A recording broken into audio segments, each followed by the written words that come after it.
No, we didn't, Aaron. As you mentioned, the Public Safety Commissioner declining to even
As you all know, last night, local, county, state, and federal law enforcement officers from around the state of Maine responded to reports of an active shooter at several locations in Lewiston, including Fairtime Recreation and Schmandy's Bar and Grill. These law enforcement officers, in the face of danger, responded swiftly, selflessly, and with great bravery. Bravery that they continue to demonstrate today as they search tirelessly for a person of interest in connection with last night's event. On behalf of all Maine people, I express my deep gratitude for your response and for your continued service. I also do so for Maine's hospitals and other medical emergency responders. I'm profoundly saddened to stand before you today to report that 18 people lost their lives and 13 people injured in last night's attacks. In memory of those we lost and in honor of those who were injured, President Biden and I have ordered all U.S. flags and state of Maine flags to be lowered to half-staff immediately for the next 5 days. Maine State Police have issued a shelter-in-place order for Lewiston, Lisbon, and Bowdoin as the manhunt for that person of interest, Robert Card of Bowdoin, continues.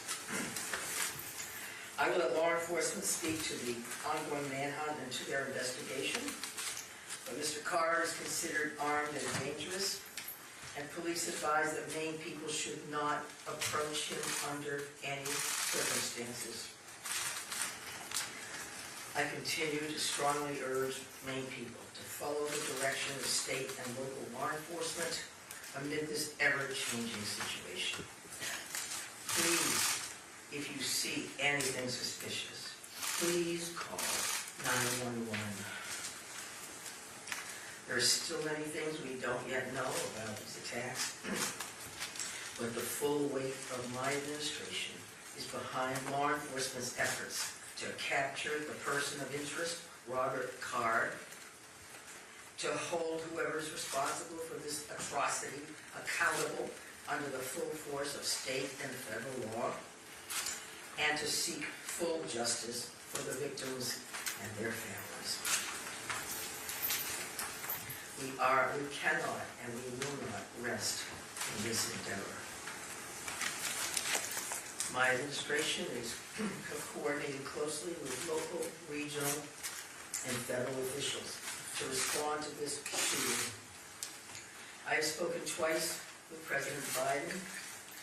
I've spoken with Vice President Harris, Secretary of Homeland Security in my office, and Secretary of Health and Human Services, Becerra, all of whom have called me last night to express the Biden administration's full and unwavering support and to offer any and all help that we, the people of Maine, might require.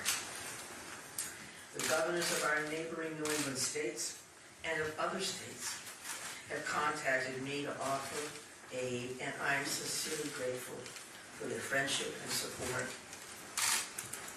We've been in touch with every member of the Maine congressional delegation, all of whom have offered their full support, for which I am also grateful. I also spoke with Mayor Carl Chalene and Auburn Mayor Jason Levesque last night to reiterate that we are standing by them and that we are ready to provide any help people in these communities need and to deploy all available state resources, including grief counselors and other mental health services. We need to help our communities heal. If you or a person you love need someone to talk to during this difficult time, please call or text 988 for free and confidential counseling. 988. Look, Lewiston is a special place.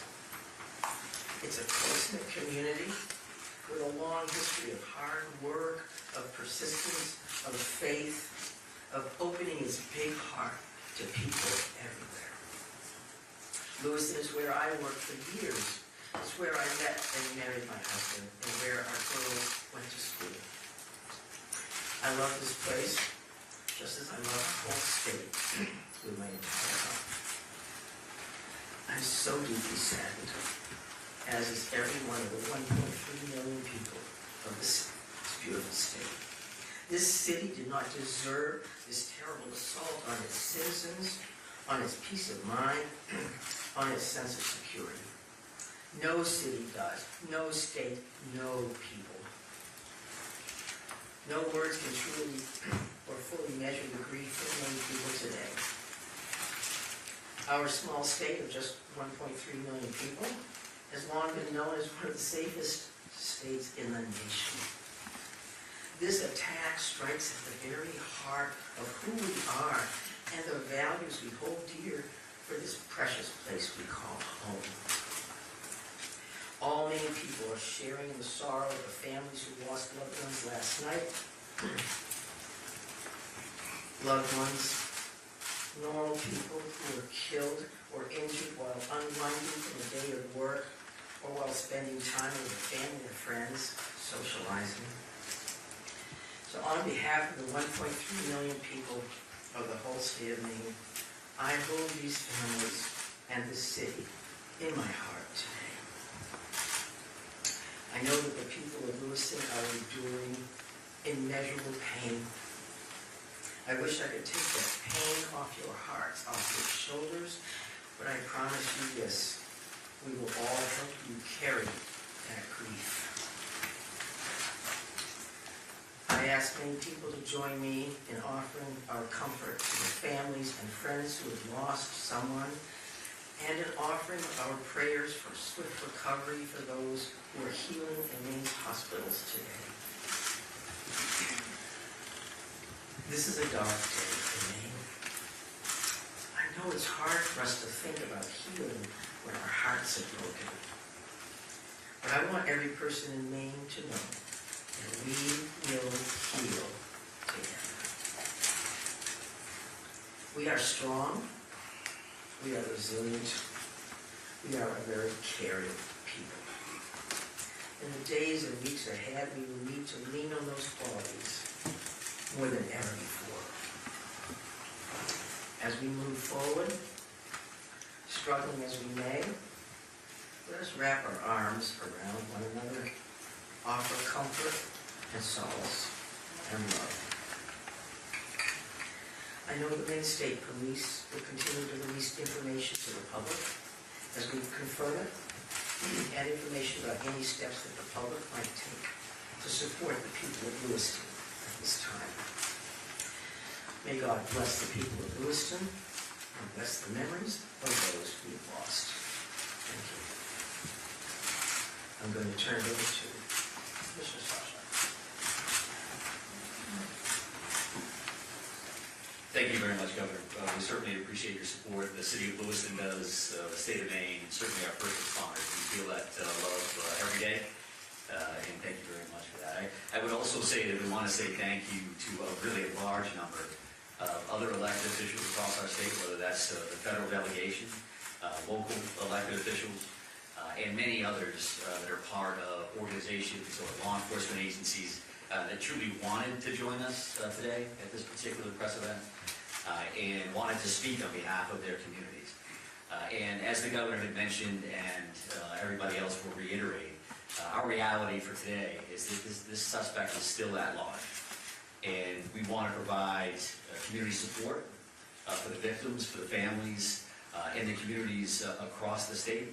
But we also have an incredibly strong laser-like focus on bringing this suspect into custody and ultimately to justice. So because of that mission for this particular event and today's activities, we're keeping the list of speakers and the agenda pretty tight. And that will include, next up at the podium would be Chief Dave St. Pierre for the city of Lewiston, and some other members of his command staff are present. What I will say to the city of Lewiston, and you know this because you feel it every day, but you're lucky to have a chief like Chief St. Pierre and his entire law enforcement agency, from every level. Those officers put their heart and their soul on the line on behalf of their community last night and into today. And they're doing it for the right reasons. They do it because they care. So the city of Lewiston and truly our co-responder family across the state of Maine is lucky to have Dave and his team in the mix with us. And we're also going to hear from Colonel William Ross from the Maine State Police. And Bill will highlight some of the timeline things that you're probably concerned about and certainly interested in from a story perspective. So the Colonel will come up and speak to that. And we'll also have Jody Cohen. And Jody is the special agent in charge for the FBI out of the Boston field office. And Jody will highlight some of those federal partnerships and some of the things that our federal partners are bringing to the table, bringing to bear to help us with this investigation. We also have a bunch of people here. Once you start naming people, you're going to have a problem because you're going to forget somebody or screw something up. But I would also tell you that a couple of our other federal partners are here. Kevin Neal, who's the U.S. Marshal for the District of Maine. We also have James Ferguson, and Jim is the special agent in charge from the ATF for the Boston Field Division. They are heavily invested with staff along with the FBI, and we can't thank them enough for all that they're doing on behalf of our state. I would also tell you that we are going to close with a brief Q&A, and we're going to try to get some of those questions out there. We appreciate your time, your patience, your professionalism, your partnership in getting this information out. I would think that those questions are going to be brief, because again, we do have a suspect at large. And while you can help us with that, we also need to get back to our team to push forward on that. So with that in mind, I would be back up to the podium to kind of steer that a little bit.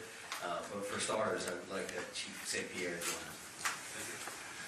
Thank you, Director Sawchuk, and welcome media partners. And thank you, Governor Mills, for those kind words.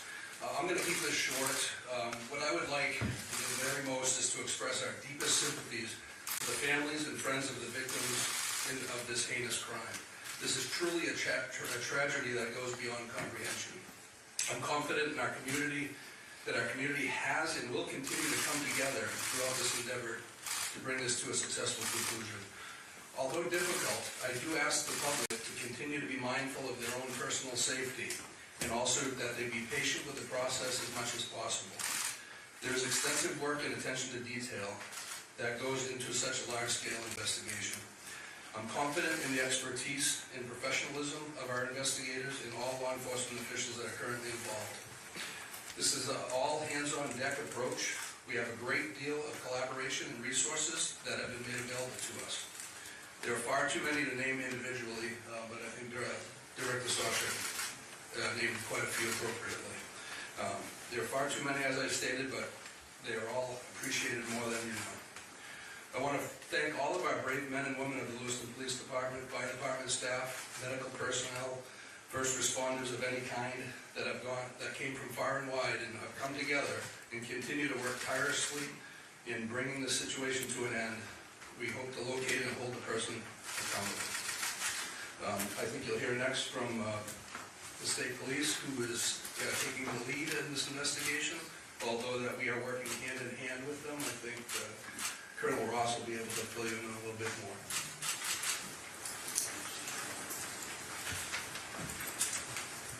Thank you, Chief. First and foremost, this is an ongoing homicide investigation in search for the person that is responsible for it.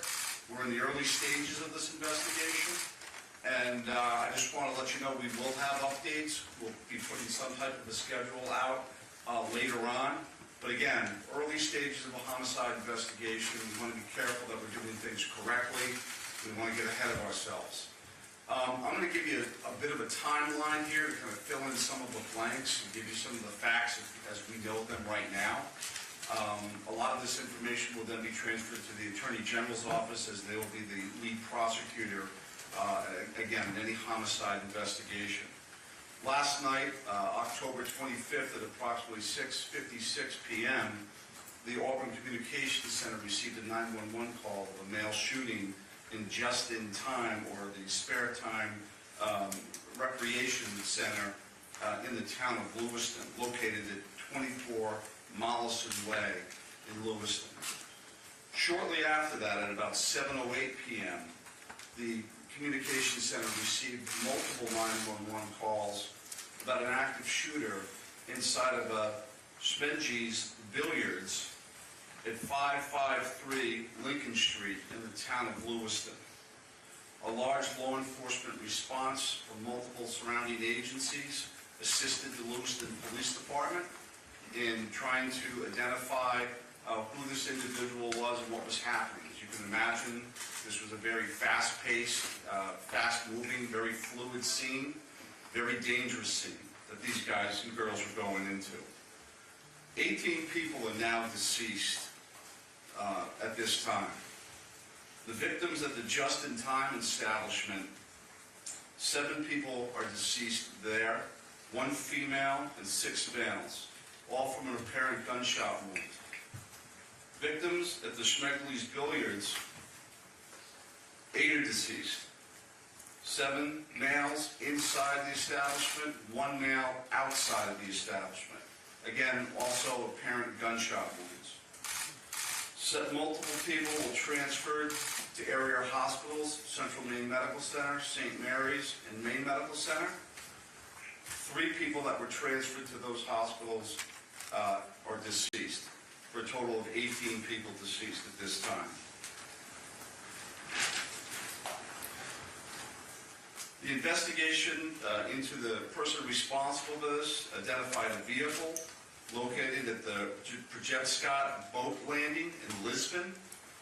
That person, through the registration of that vehicle, was identified, as been stated earlier, as a Robert Card, born in 1983. Several of the deceased have been identified, and their families, next of kin, have been notified. Approximately 8 people at this point have been identified. 10 people, 10 of these victims, still need to be identified at this time. Currently, there is an arrest warrant for 8 counts of murder for Mr. Card. And the reason it's 8 counts because 10 people have not yet been identified. As those people are identified, the counts will probably go to a total of 18. He should be considered armed and dangerous. Based on our investigation, we believe this is someone that should not be approached. This is someone that should be, if you come into any contact with this individual or someone that you think looks like this individual, you were to call 911, and I'll provide some tip line numbers at the conclusion of my briefing. Lewiston Police Department, federal, state, county, and other local municipalities are involved in a coordinated search at this moment for this individual. So there's the ongoing investigation and there's a search to apprehend this person. Both happen simultaneously. I can't stress this enough. This is an ongoing investigation in the early stages. More information will come out in conjunction with the Attorney General's office as the lead prosecutor. We can't share all of our information right now, and I'm sure you understand that. I'm going to give out two numbers that go to a tip line. 911 is also appropriate for this, but if anyone can call these two numbers, this would go to the state police tip line. Area code 207-213-9526, 207-509-9002. And we'll be sending something out later that has that information in it if you weren't able to grab that now. Again, this is a very fluid situation. We have a lot of resources, as Chief St-Pierre had mentioned earlier, that are on the ground in a coordinated effort to apprehend this individual. We've notified the Department of Education, and they have determined what they're going to do with the schools. A lot of schools, area schools, were shut down today based on our conversation with them. Again, as more information comes in, we'll be providing it to you. Thank you for your time. This is a very difficult time for, I think, the community of Lewiston, difficult time for obviously the victims' families, and it's a tough time for law enforcement. It was a rough night last night, but we're committed to bringing whoever's responsible this to justice. And again, we are currently looking for Mr. Card right now, someone that we'd like to apprehend. Thank you. Thank you, Colonel. And FBI Special Agent in Charge, Cohen, if you could join me, please.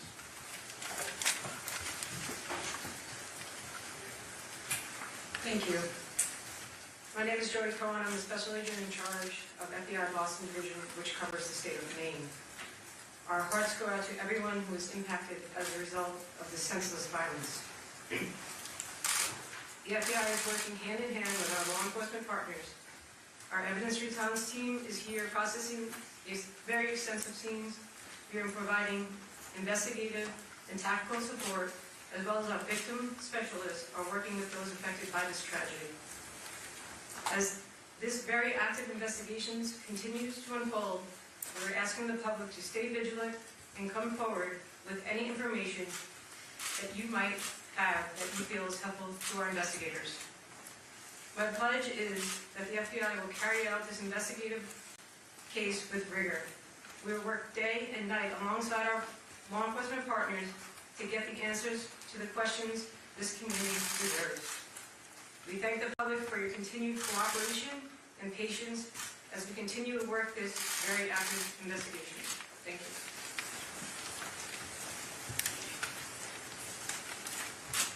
Appreciate that. And I would say that the reality here from a resource standpoint is that when we've asked for anything, the answer's been yes, period. Tactical teams, evidence response teams, full-blown investigative units, detective units that have come from multiple states, whether it's the commissioners from Vermont and New Hampshire reaching out to me directly, Massachusetts saying, what do you need, Mike? What can we do for the state of Maine? So we are now prepared to try to take a few questions. And keep in mind, again, that we may not be able to answer as in-depth as you would like, and we don't plan on taking a great deal of questions. I think follow-up press events will allow for that. Sir? So no one has really talked about the weapon that was used here, the AR-15 style, so hope someone can talk about that. But the other thing there is there are reports that this individual had mental health issues, that he made threats to shoot up the National Guard. So clearly there were some signs there that he was on someone's radar. The question becomes, why was he in possession of this weapon? And certainly, why wasn't he stopped sooner? Yeah, I think those are all valid questions, and certainly questions that we are looking into now, but not questions that we can answer today. Considering that this occurred last night, there's still an active search for the suspect in question. So I appreciate those questions, but not something we're going to be able to answer. But is it something that you're investigating and looking at? It is certainly one of those things that we want to follow up on, all aspects of that. Why do you Go ahead, right here. Yes. This is sense of the ages of who has died, how many are under 18 and how many are over 18? I'm not sure we have that information with us today. We wanted to break it down by gender because that's something we had readily available. We did not break this down into age ranges at all. Sir, what can you tell us about the background of the suspect in this case, or I should say the person of interest, because I noticed the language is very clear. You're saying person of interest, not suspect. So why use that terminology, and what can you tell us about his background? Yeah, I think we used person of interest last night for half of the room that was here for that press event. As the Colonel had mentioned, there is now arrest warrants for murder for this particular individual, Mr. Carr. So he is viewed as a suspect, and there is a full court press by all of our partners to bring him into custody. What was the second piece of that? What can you tell us about his background?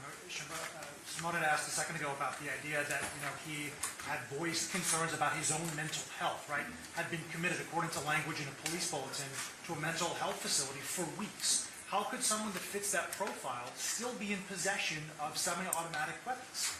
Well, I do think that the statutes around firearms and the possession of those are pretty complex. I know that we will be reviewing that information as we move forward, but that's not an answer that we're prepared to give today. If that leads to motive, you're talking about behavioral health issues and how that impacts the situation.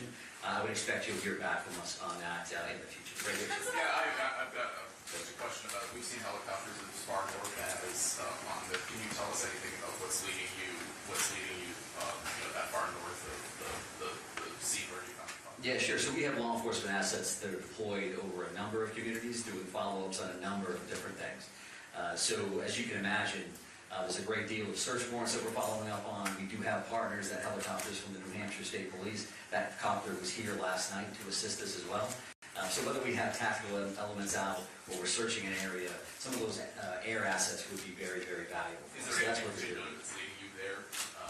We're not going to speak to what brings us to a specific community one way or the other. So identifying the unidentified victims, what are people encouraged to do? Is there DNA being tested from family members who may have missing loved ones? Like what is that? What's that approved right now? Yeah, so we did have a family reunification center open last night. We do have behavioral health liaisons that are fully engaged to work with families, they work with loved ones, and work with victims for that matter that may be in the hospital and seeking treatment. So those things are actively occurring. We are dealing with each one of those situations separately. So do we need DNA on that? Are we just waiting to find a loved one, some kind of family member that we can make a notification? I think that varies across the board. I'm going to take two more questions. Right here. Yes, was there some sort of triggering event? Is that something that you're investigating? I think we're always concerned around motive. That you say triggering event, that's a motive for us. Again, that's not something we're prepared to discuss today, but I do appreciate the question. It's clearly something that's important. One additional follow-up from you. Can you help us understand why these locations, why this bar, why this bowling alley? What's he looking for someone? Was he looking for something? I think that does speak to motive, so I appreciate the follow-up, but not something we're going to be prepared to answer today. I'm going to have one more question. Yeah, Right here, sir. Right here. Can you say, is Card, first off, to clarify, with the arrest warrants issued today, and can you say if Card is still in the state or even still alive? Well, we're actively searching for him. If I knew the answers to those questions, that this would be a different press conference, I would assume. So we don't know his location, and I'll leave it at that. And we are working with the Attorney General's office. So with that in mind, we're done taking questions for now. So we are going to actually take off at this point. Thank you very much for being here. I appreciate Sir, it. you're not, have there been any credible sightings? I mean, we've not really gotten many answers, so Thank you. Excuse me,